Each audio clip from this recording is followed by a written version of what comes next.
La rougeole est en train de refaire surface dans la province. Donc, nous avons enregistré un certain nombre de cas depuis la première semaine jusqu'à la 20e semaine de l'année 2020. Et on a autour d'une vingtaine de zones de santé qui ont notifié des cas qui étaient donc en épidémie.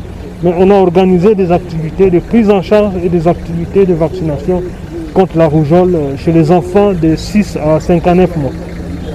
Vous savez très bien que dans notre province, nous avons effectivement des zones comme Mweso, Birambizo, Bambo, où le mouvement de la population n'est pas maîtrisé.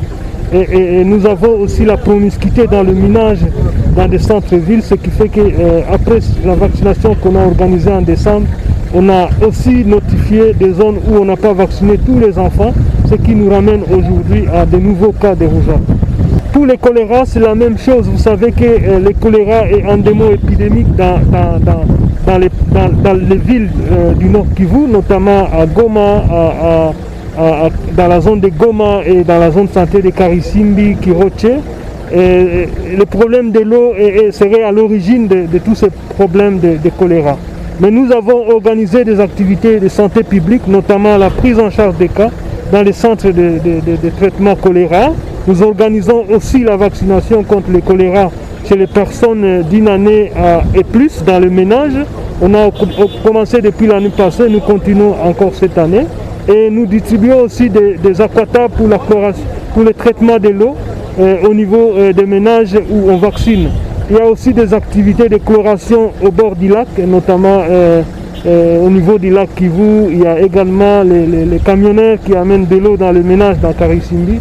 Mais on a également des problèmes liés à l'hygiène et à l'insuffisance de l'eau potable. C'est la santé en ce qui concerne la rougeole, mais pour l'eau c'est multisectoriel, ce n'est pas seulement la santé. Nous avons les distributeurs de l'eau dans les ménages qui sont aussi responsables. Nous avons la régie des eaux également qui est responsable aussi dans la distribution de l'eau dans les ménages dans la ville de Goma. Pour la population, pour ce qui concerne la rougeole, c'est de continuer à faire vacciner les enfants au niveau des structures de santé. Et quand on organise des activités de masse, il faut accepter cette vaccination pour les enfants. Mais aussi pour les choléra, c'est vraiment insister à utiliser de l'eau potable, de l'eau qui est traitée, ce qui est très important. Et aussi l'hygiène au niveau des ménages. On doit faire un effort d'avoir des latrines propres pour éviter la contamination à travers le péril fécal.